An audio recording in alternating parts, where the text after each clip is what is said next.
Hello, I'm Jonathan Menn, the Director of Equipping Church Leaders East Africa, and this is the first in a series of video lectures on the Ecclesia book on Jonah. And I think you'll find, as I did when preparing the book, that it is a fascinating book that it's more than just a fish story. It speaks to some of the most important issues that we face as believers, and it can really challenge our faith and our view of the nature and character of God. So I hope you will stick with me through these lectures, because I think that you'll find it both interesting and very informative. So first, a little bit about the author of the book, when it was written, and things like that. Jonah is described as Jonah, the son of Amittai. He was a prophet from the town of Gath-Hepher in Galilee, according to 2 Kings chapter 14, verse 25. Gath-Hepher is in the territory of Zebulun. Now, Jonah means dove. Now, he prophesied during the reign of Jeroboam II, who was the sole king of the northern kingdom of Israel. He was the sole king there between 782 and 753 BC. At this time, as you may recall, the nation of Israel was divided in two. The southern kingdom was called Judah, and the northern kingdom, which is where Jonah was from, was called Israel. So at the same time that Jeroboam II was the king of Israel, Azariah, also known as Uzziah, was the king of the southern kingdom of Judah. Jonah himself was a contemporary of the prophets Amos and Hosea,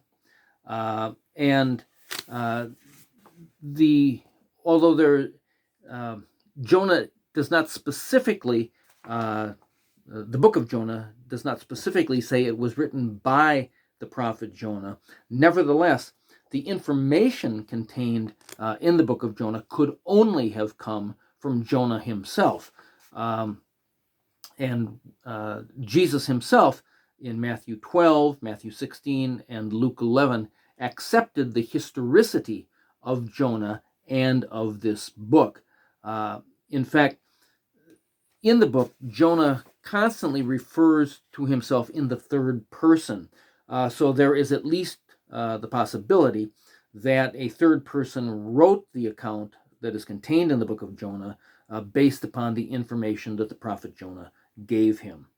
Now, historically, at the time Jonah was alive and prophesying, the northern kingdom of Israel had suffered sporadic attacks from both the nations of Syria and Assyria.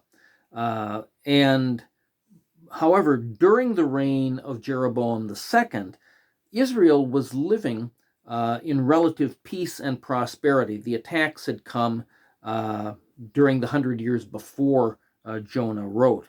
Now, and in fact, because Israel was living in peace and relative prosperity and relative security, both the prophets Hosea and Amos had attacked King Jeroboam and Israel with oracles of doom because of the social injustice, the lack of following God, but following after other religions and other gods, and using basically their prosperity just upon themselves. Now, also during this period of time, when Jonah would have written and prophesied between 782 and 753 BC, when Jeroboam II was the king, that was a time of relative Assyrian weakness.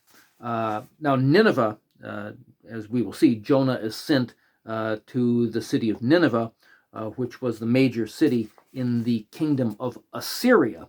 But Assyria, during this period of time, was engaged in a life and death struggle with various mountain tribes in the north who had actually pushed their frontier to less than 100 miles away from Nineveh. And as we will see, Nineveh accepted Jonah's message and repented. And the fact that Assyria at that time was in a period of struggling for its own self-preservation and was in a period of relative weakness may explain why the Ninevites so readily accepted Jonah's message and then repented. Now, the city of Nineveh is called several times in the book of Jonah that great city. There have been various estimates as to its size, and we will talk about most translations at the end of chapter 4 talk about 120,000 people. That, as we will discuss, is not to be taken as a literal number, the way it's phrased, but estimates of the size of Nineveh have gone all the way up to 600,000 people. So it was a major city at that time. Now, I mentioned that at that time, Assyria and, of course, Nineveh were in a period of relative weakness. However, Tiglath-Pileser III seized the Assyrian throne in 745 BC. So within a decade or two or three of when Jonah would have been prophesying. And his reign, Tiglath-Pileser's, began Assyria's period of greatest strength and aggressiveness, which resulted in Assyria's taking over the northern kingdom of Israel in 722 BC and deporting most of its population. So Israel went from a period of relative peace and prosperity during Jeroboam II's reign between 782 and 753 BC to being completely obliterated less than 60 years later in 722 BC by the Assyrians, to whom Jonah was sent to prophesy.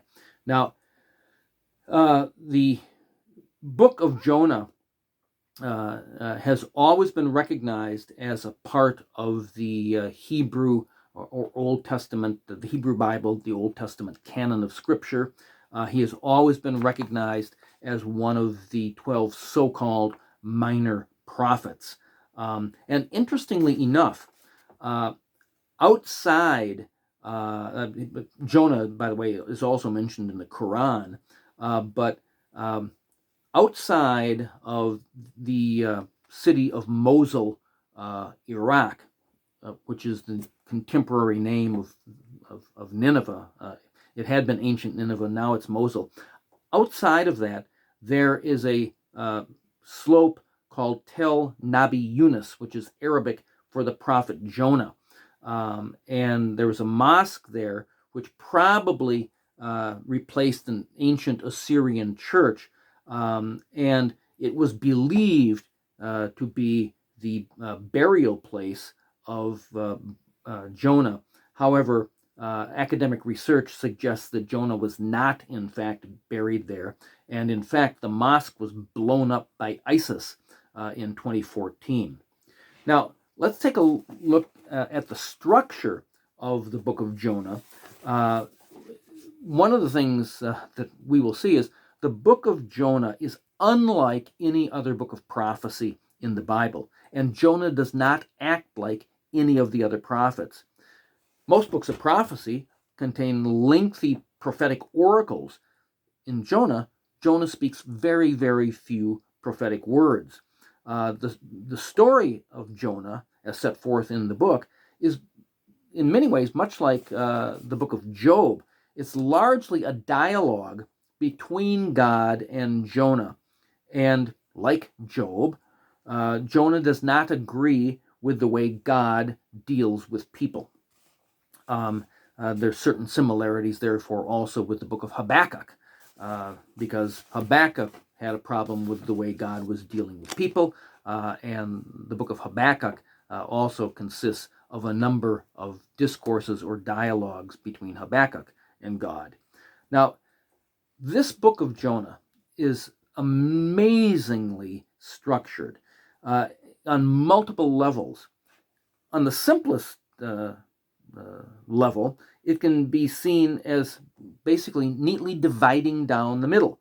Chapters 1 and 2 deal with God's first call to Jonah and his attempted flight and forced return and his reaction to events. And chapters 3 and 4 deal with God's second call to Jonah and his successful mission to Nineveh, and again, Jonah's reaction to that, and God's lesson and final questions to us.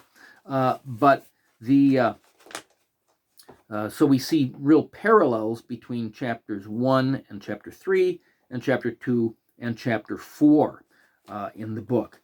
On the other hand, beneath this simple structure, the book is structured in a very complex and sophisticated way. Throughout the book, and in our Ecclesia book on Jonah, you will see we have multiple different structural outlines that have been proposed for the book.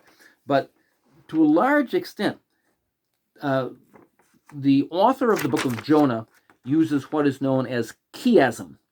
Chiasm is where words and or ideas are repeated in inverse order.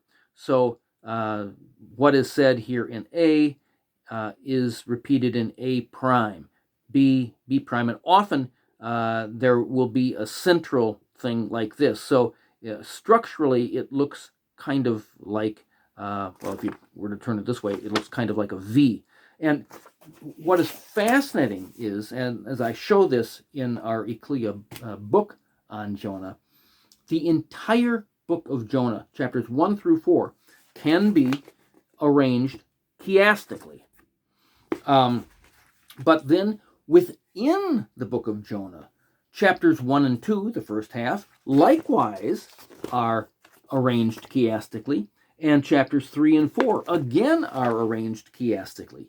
But that is not the end of the story, because individual chapters themselves are arranged chiastically.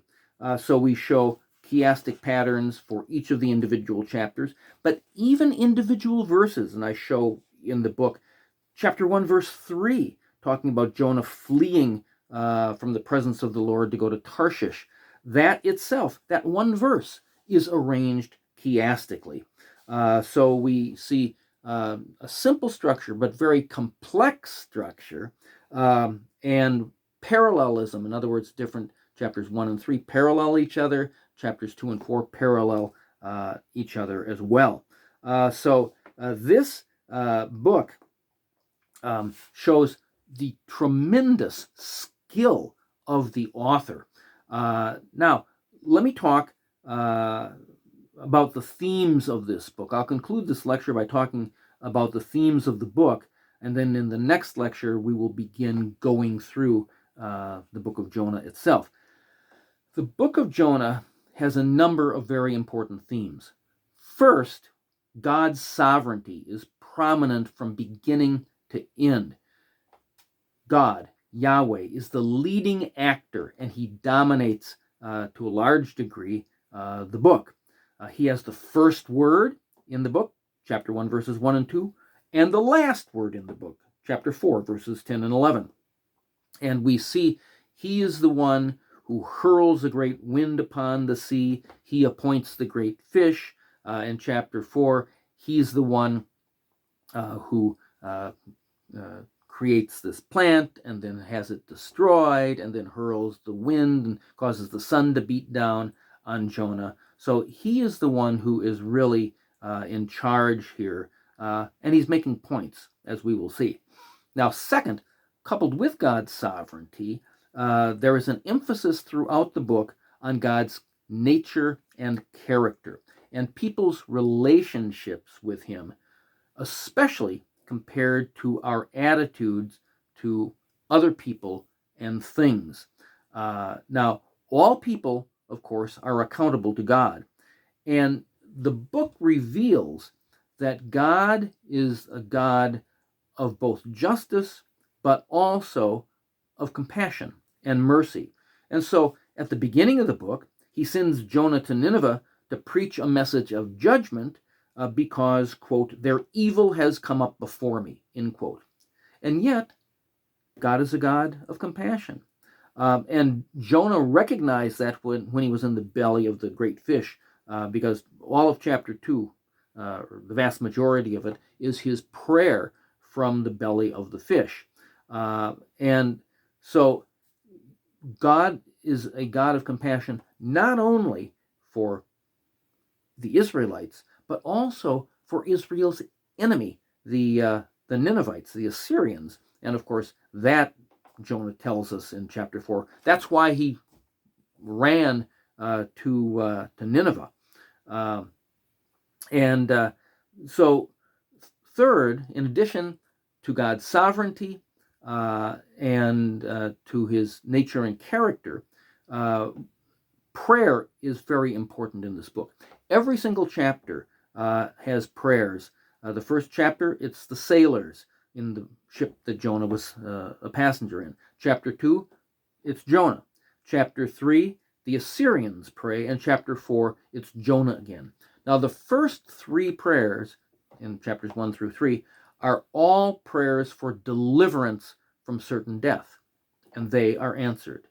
The fourth prayer that Jonah prays in chapter 4 is that God would take his life. That prayer is not answered. And finally, Jonah's own relationship with God is the most instructive relationship and is central to the book, because his relationship with God highlights the issues of tribalism and racism, highlights the issue of extreme nationalism, materialism, and our basic values and priorities. And it also highlights our relationship with God. And so these are the issues that all of us face today in various ways. And one of the interesting things that we see in the book of Jonah is that Jonah is a prophet of God, and he was used by God to prophesy. He prophesied that Israel's borders would be extended in 2 Kings chapter 14, and its territory expanded. So God had used him, but his attitude and behavior throughout this book is contrasted with the attitude and behavior of the pagans he encounters, both the pagan sailors in the boat in chapter 1 and the pagan Ninevites in chapter 3. And one of the things we see, and this comes to the forefront, it's particularly in chapter 4, but it's present throughout. Jonah's main concern is with himself and his own people, Israel. So he was very self-centered. This caused him to be insensitive to the situation and pleas of the sailors during the storm at sea in chapter 1. And in chapter 4, he valued his own comfort and a plant over the lives of thousands of human beings who had been made in the image of God. Now, placing great value on things with little intrinsic value is the essence of materialism, and it is contrary to what God values.